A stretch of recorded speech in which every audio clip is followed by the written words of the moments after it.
What if the future of the entire world rested on the shoulders of one ordinary man?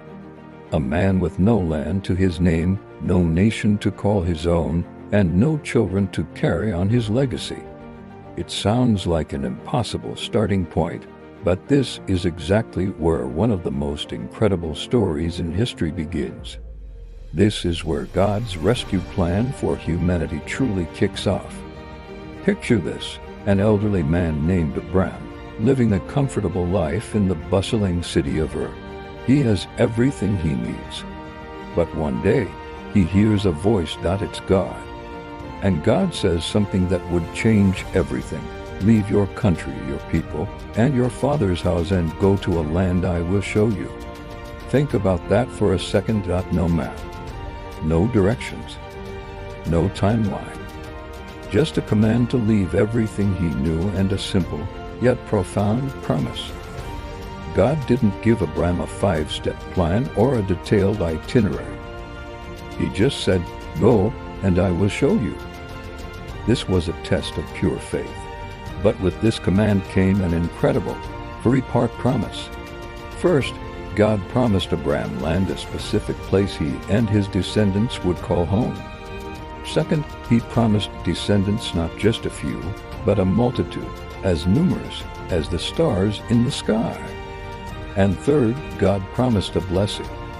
This wasn't just a personal blessing for Abram, it was a promise that through him, all the nations of the earth would be blessed. This one man's story was destined to become the world's story. And what did Abram do? He obeyed. He packed up his life, gathered his wife Sarai and his nephew Lot, and set out. He didn't know where he was going, but he knew who was leading him. With that one step of faith, the very course of human history shifted. The journey wasn't easy. There were famines and detours. There were moments of fear and doubt. At one point, Abram's and Lot's herdsmen started fighting over resources. Instead of clinging to his rights as the leader, Abram did something remarkable. He let Lot choose first. Lot picked the lush, well-watered plains of the Jordan, what looked like the best land. Abram was left with the rockier, less appealing hills. But Abram wasn't worried. He wasn't trusting in the quality of the land. He was trusting in the quality of the God who made the promise. It was after this generous act that God reaffirmed his promise in a powerful way. He took Abram outside on a clear, dark night. Imagine standing there, the cool desert air on your skin, looking up into an endless sea of shimmering stars. And God says, "Look at the stars. Can you count them? So shall your descendants be." In that moment, something powerful happened. The Bible tells us that Abram believed God, and it was credited to him as righteousness. This wasn't about Abram earning his way to God's favor. It was about trust. It was about taking God at his word even when it seemed impossible. God then sealed this promise not with a handshake, but with a covenant, a solemn, binding agreement. This wasn't a two-way contract where Abram had to hold up his end. This was a one-sided, divine promise, sealed by God himself, who passed through sacrificed animals, signifying that he alone would bear the cost if the promise was ever broken. But here's the thing, waiting is hard. Years turned into a decade, and then more. Abram was getting older. Sarai was long past childbearing age. And still, there was no promised son. The silence must have been deafening. So, they decided to take matters into their own hands. They decided to help God out. Sarai suggested that Abram have a child with her Egyptian servant Hagar. It was a culturally acceptable practice at the time, but it was a shortcut. It was a plan born of doubt, not faith. And the result was predictable. It made a mess. Hagar conceived and gave birth to a son, Ishmael. There was jealousy, conflict, and heartbreak. Ishmael was loved, but he was not the child of the promise.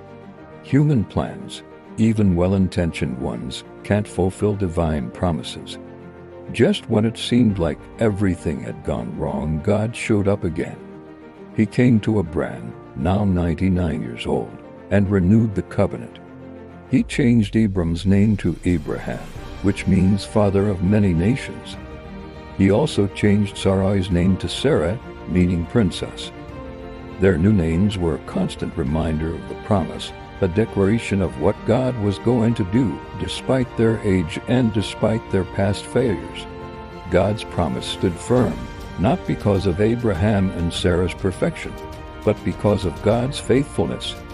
Around this time, another dramatic event unfolds. God reveals his plan to judge the wicked cities of Sodom and Gomorrah. But Abraham's response is incredible. He doesn't celebrate the coming judgment. He pleads. He bargains with God, not for himself, but for others. Will you sweep away the righteous with the wicked? He asks. He negotiates God down from 50 righteous people to just 10. In the end, there weren't even 10. Judgment fell, as God is just. But mercy still found a way as Lot and his family were rescued. This reveals a crucial aspect of God's character. He is patient and merciful, but he is also holy and just. Then, the moment they had waited 25 long years for finally arrived. The Bible says God visited Sarah as he had said, and the Lord did for her what he had promised. Against all odds, against all laws of nature, Sarah, at 90 years old, gave birth to a son. They named him Isaac, which means laughter. Their long suffering and waiting had turned into pure joy. The impossible had happened. The promised son was finally here. But the story takes another stunning turn. Just as Abraham is enjoying his son, God tests him in the most extreme way imaginable. Take your son, God says, your only son, Isaac, whom you love, and go to the region of Moriah. Sacrifice him there as a burnt offering. Can you even imagine? The son he waited a lifetime for, the child of the promise. And God asks him to give him up. Yet Abraham obeys. He gets up early the next morning, saddles his donkey, and sets out for the mountain with Isaac. Why? How could he do this? The New Testament gives us a clue. Abraham reasoned that God could even raise the dead. His faith was so profound that he believed God would keep his promise, even if it meant resurrecting his son. They arrive at the place. Abraham builds the altar. He binds his son. He raises the knife. This is the ultimate test of faith and surrender. But at the very last moment, an angel of the Lord calls out, "Do not lay a hand on the boy." Abraham looks up and sees a ram caught in a thicket. God had provided a substitute. This moment is a powerful foreshadowing of the entire gospel. God did not ultimately require from Abraham what he himself would one day give his own son. His only son, Jesus, as the ultimate sacrifice for the sins of the world on a hill just outside of Jerusalem. After this, Sarah dies, and Abraham buys a small plot of land to bury her. It's the first piece of the promised land he actually owns. It's a down payment, a tangible sign of the future promise, secured not by conquest, but by a peaceful transaction. Abraham lives to be 175, full of years, and dies in peace. He never saw the great nation or the blessing for all the world with his own eyes. His promise was still unfolding. But he died in faith, trusting the one who promised. The story, however, doesn't end there. The promise continues through Isaac. But as we'll see, the journey is far from over. Isaac and his wife Rebekah have twin sons, Esau and Jacob. 2 sons, but only one inheritance, one chosen line. And the conflict that arises between these 2 brothers will set the stage for the next chapter in this epic saga of faith, failure, and God's unstoppable plan. Thank you so much for watching. If you found this story as fascinating as I do, make sure to hit that like button and subscribe for more deep dives into these incredible narratives. See you in the next video.